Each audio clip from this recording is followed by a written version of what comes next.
je vais vous partager les enseignements de tout ce que j'ai appris à l'usage quotidien d'Obsidian et qui vont vous faire gagner un maximum de temps et surtout d'efficacité et de confort d'utilisation.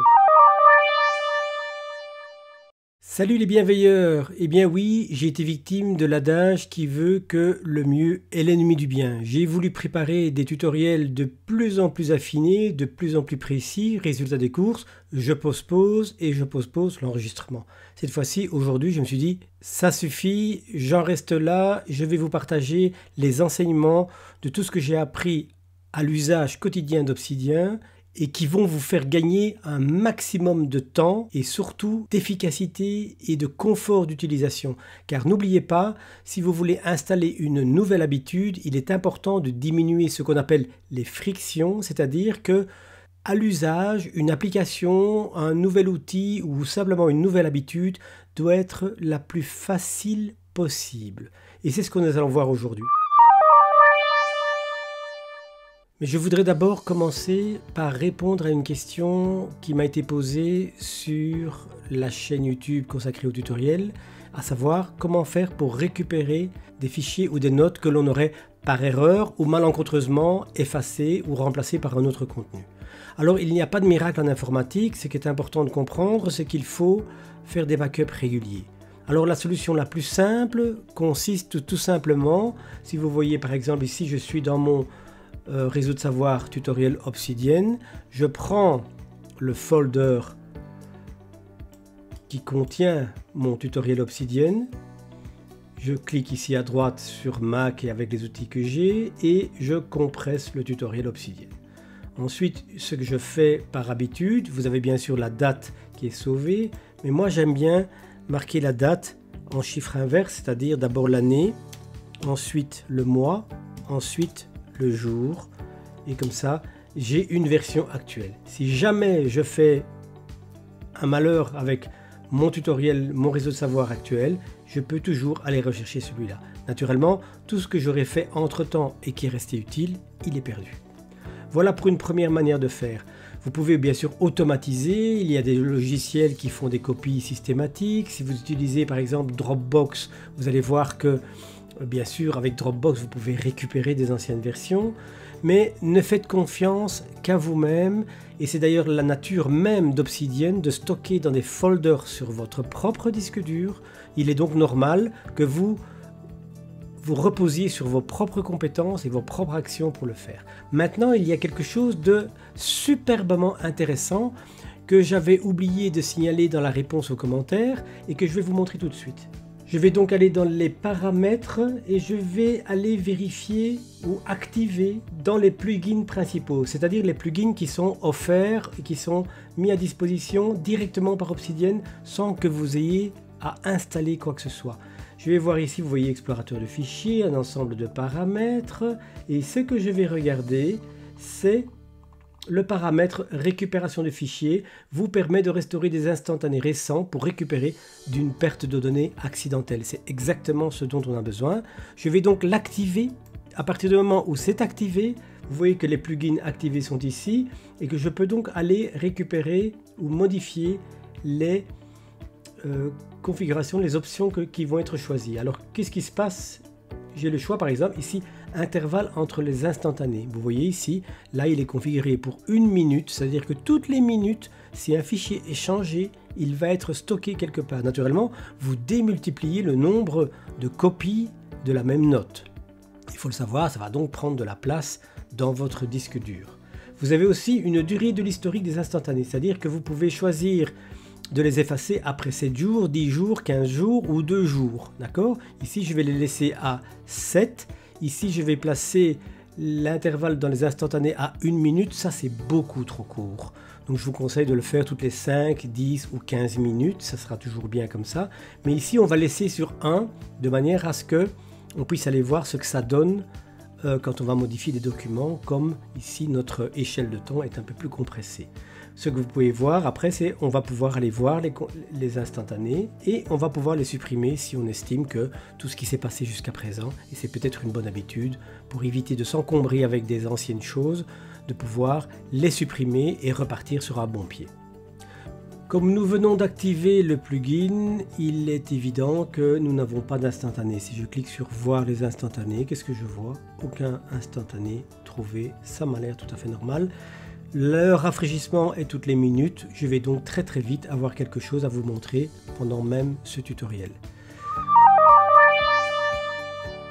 Nous allons commencer maintenant par aborder la première astuce que je voulais vous partager aujourd'hui. La première chose, c'est le nom de la note ou le nom du fichier et le titre de la note, proprement parlé. Si je vois par exemple que je veux changer ceci par ensemble de liens et que je regarde ce que ça donne, c'est très bien, mais le nom du fichier ou le nom de la note n'a pas été adapté. Et ça, c'est une source d'incohérence qui risque de vous compliquer la vie pour vos recherches futures, surtout quand vous aurez beaucoup de notes, comme c'est le cas dans mon réseau de savoir actuel.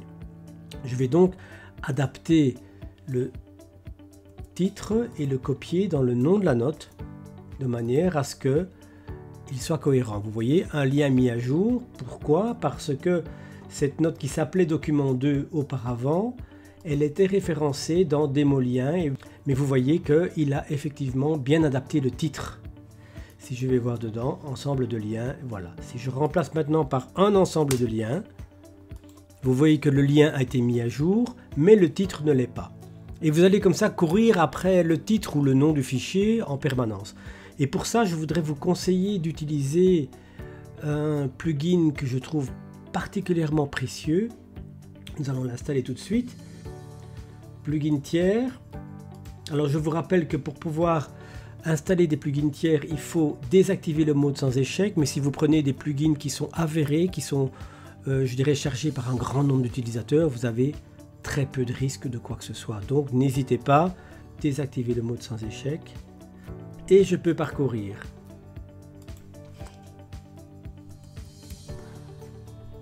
Je tape sync parce que je sais qu'il s'appelle sync quelque chose. Vous voyez, file name heading sync. Donc, synchronisation du nom du fichier avec le titre. C'est bien celui-là que je veux. Je l'installe. Installation. Le plugin a été installé avec succès. C'est OK. Maintenant, c'est pas parce qu'il est installé que il fonctionne, c'est-à-dire que je dois l'activer. Donc vous voyez, il est installé dans les plugins, mais je dois l'activer. À partir du moment où il est activé, je peux bien sûr en modifier les paramètres éventuellement. Mais voyons ce que ça donne. Vous voyez ici ensemble de liens. Vous voyez un ensemble de liens. Et je vais marquer ici maintenant des mots d'un ensemble de liens. Qu'est-ce que vous voyez? Alors que je le tape ici, le nom du fichier a été adapté automatiquement à jour. Si je regarde ce qui se passe dans DémoLien, vous voyez que des mots d'un ensemble de liens, tout s'est mis à jour en une fois.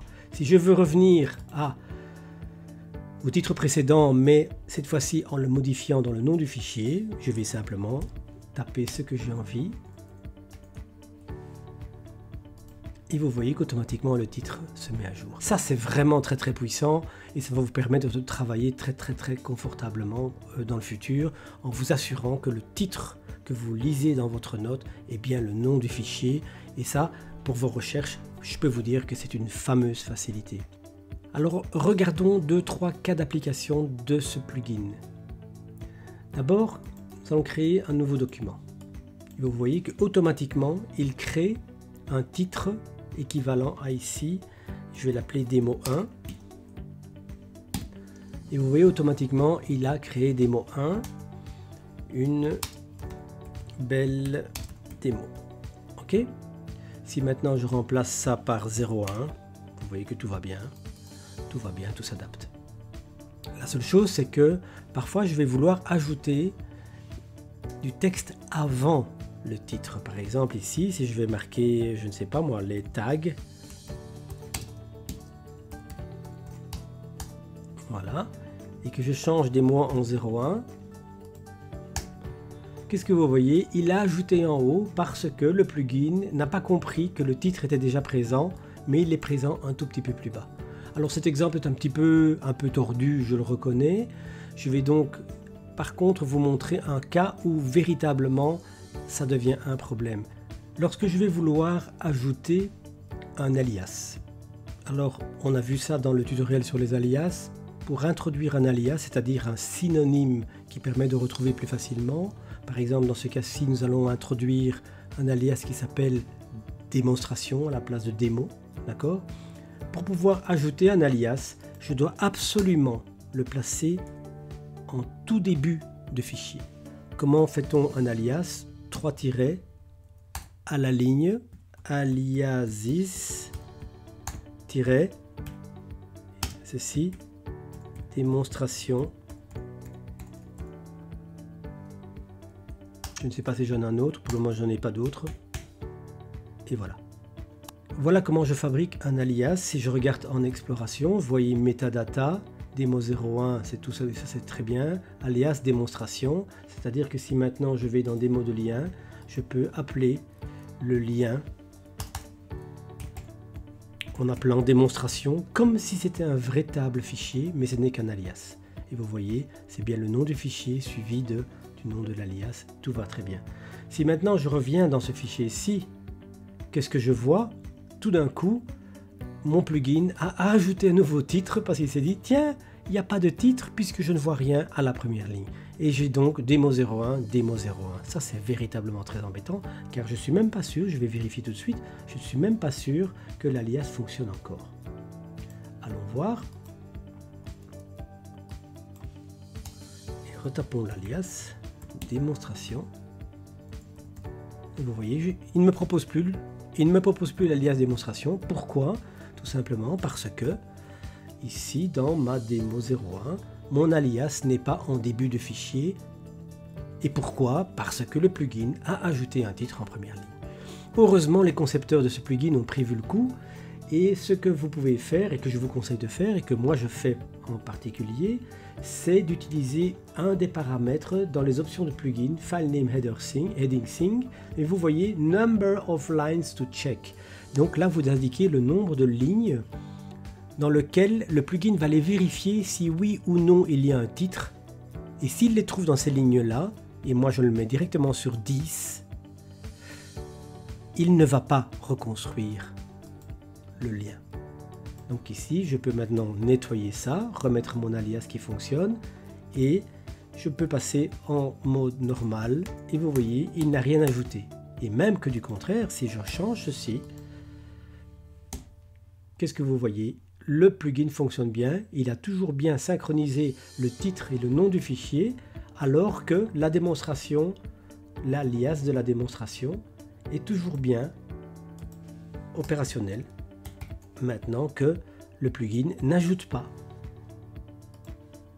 le titre en première ligne. C'est donc absolument génial parce que, on a le beurre et l'argent du beurre, c'est-à-dire qu'on a les alias qui sont toujours définissables en première ligne et le plugin va vérifier dans les 10 premières lignes. Donc ici, une ligne, 2, 3, 4, 5, 6, 7, 8, 9, 10. Vous voyez que 10 lignes, on y est vite. Donc soyez prudents. Je n'ai pas testé si on peut ajouter plus de lignes, mais je pense que ça doit être suffisant. N'oubliez pas aussi que vous pouvez définir les alias d'une autre façon, c'est-à-dire de cette façon-ci, avec une parenthèse carrée, démonstration, et je vais marquer encore un autre, démo, pour autant que ce soit un bon, d'accord. Et vous voyez qu'on peut mettre les alias sur une seule ligne. Là, je n'ai même pas besoin de mettre une ligne. Et donc, à ce moment-là, on a vraiment résumé à 4 lignes. Je pense que c'est largement suffisant. Vérifions quand même que tout fonctionne bien. Vous voyez bien que démo est bien configuré. C'est donc l'autre syntaxe. C'est donc l'autre syntaxe qui consiste à mettre parenthèse carrée et de mettre les alias entre guillemets séparés par une virgule. J'aime personnellement un peu moins cette approche-là, mais si c'est pour utiliser un plugin vachement utile tous les jours, je trouve que ça vaut la peine. Voilà une première chose qui est vachement intéressante. Maintenant, il y a une autre chose qui peut être intéressante, c'est que peut-être vous n'avez pas envie vous n'avez peut-être pas envie d'avoir un titre nécessairement chaque fois. Si par exemple, je vais prendre ici un exemple de document qui dit une note complète.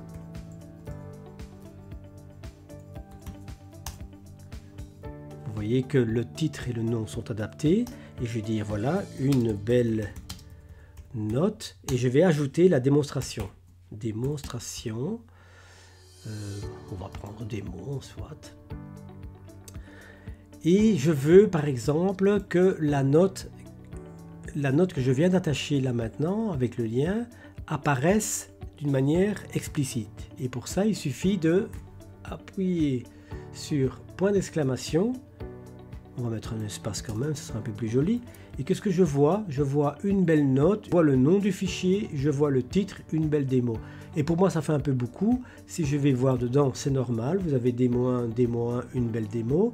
Et moi, je voudrais éviter d'avoir doublement ce titre-là. Et j'en ai pas besoin, car peut-être que cette note est un petit encart que peut-être je vais replacer dans plusieurs notes différentes. Par exemple, si je faisais une table des matières ou des choses pareilles. À vous de voir. Mais si donc j'ai maintenant ici ce double titre, je ne veux pas l'avoir. Eh bien, les développeurs du plugin y ont pensé également. C'est-à-dire que vous n'êtes pas obligé d'avoir un titre, mais à ce moment-là, vous devez désactiver le plugin pour cette note en particulier. Et pour ça, il existe une commande. Donc, je rappelle les commandes, c'est commande P ou CTRL P sur Windows. Commande P, et je tape ignore. Et qu'est-ce que je vois? File name heading sync, c'est bien mon plugin. Ignore current file. À partir de ce moment-là, il est dans la liste des fichiers pour lesquels je ne veux pas de titre. Et vous voyez, il ne va rien faire. Si je vais maintenant voir dans ma note précédente, vous voyez que je n'ai plus que le nom de la note et je n'ai plus de titre. Et ça, c'est particulièrement précieux. Et si je vais regarder, vous voyez que toujours aucun titre n'est ajouté. On a donc deux spécifications particulières. Si je vais voir dans les paramètres, un, File Name Heading Sync, les 10 lignes que j'ai configurées pour éviter de recréer en première ligne systématiquement, et ça sera utile pour les alias. Et deuxièmement, une liste de fichiers ignorés. Vous voyez, démo1md est renseigné pour le plugin comme étant une note pour laquelle le plugin ne va pas être opérant. Et je peux bien sûr le changer. Ce que je trouve très facile, c'est que vous pouvez bien sûr les effacer ici. Et lorsque vous êtes dans la note, il vous suffit, Command P, vous tapez ignore, I-N-I-G-N, et vous voyez ignore current file. Et on est donc toujours bien, mais c'est démo 1, ça va être la même chose, il est ici. Entre-temps, allons voir un petit peu ce qui se passe au niveau de nos instantanés. Plugins principaux, récupération de fichiers. Vous voyez, j'ai toujours un set, voire supprimer. Qu'est-ce que j'ai ici? Je vais ouvrir et qu'est-ce que je vois? Je vois que j'ai toute l'historique de ce que j'ai fait. Ok? Note complète, démo 1, ensemble de liens, démo lien. Vous voyez que pour démo lien, j'ai un ensemble de versions. Vous voyez qu'il a stocké toutes les versions. Naturellement, j'en ai beaucoup et j'en ai beaucoup trop. Pourquoi? Parce que j'ai mis un cycle de sauvetage de 1 minute. Je ne vous le conseille pas. Placez plutôt 10-15 minutes. Vous serez un peu plus confortable. Mais vous voyez 11h37, 11h36, 11h34, 11h28, 11h27 pour chacun des documents qui a été changé. Et naturellement, si vous changez le nom du fichier d'une note, le système il ne sait pas que c'est l'ancienne note. Donc vous allez avoir, comme ici on le voit, démo lien, démo 01, démo 1. C'est-à-dire que chaque fois que j'ai renommé une note, le nom du fichier a changé et donc l'instantané prend une copie toutes les minutes. C'est donc beaucoup de trop. D'accord? Alors qu'est-ce que je fais si maintenant je veux revenir? Si je veux voir démo lien, je veux revenir dans cette version, je copie dans le presse-papier. D'accord? Et je vais aller récupérer démo lien. Je ne sais pas où il se trouve, démo lien est ici. Je vais passer comme ça, je sélectionne tout, j'efface et je reviens avec la version que j'avais avant. Oula, ça c'est moi qui viens de faire une fausse note comme on dit. Voilà, ça c'est une deuxième chose qui me semble intéressante. J'avais encore d'autres astuces à vous partager, mais je crois qu'il est préférable que je fasse des plus courtes vidéos, mais au moins que je les fasse, plutôt que de faire une énorme vidéo bien léchée, mais qui n'est jamais mise en ligne. Je pense d'ailleurs à vous proposer une vidéo sur Obsidian pour iPad, car ils ont fait d'énormes progrès. J'avais installé l'application iPad il y a déjà quelques semaines, et honnêtement, j'ai arrêté d'utiliser, car il y avait encore trop de bugs et trop de fonctionnalités qui ne me convenaient pas. Mais maintenant, ils arrivent déjà à une certaine maturité. Je rappelle que la version sur iPad n'est toujours pas disponible pour le grand public. Il faut avoir un certain niveau d'utilisateur pour pouvoir la télécharger et l'utiliser. Mais vous allez voir que c'est particulièrement intéressant si vous êtes comme moi en train de prendre des notes un peu partout et que vous avez uniquement votre tablette sous la main pour pouvoir compléter votre réseau de savoir. Alors on en reste là, bonne exploration, n'oubliez pas de liker, de vous abonner et d'inscrire un commentaire, ça fait toujours plaisir. Allez, à bientôt.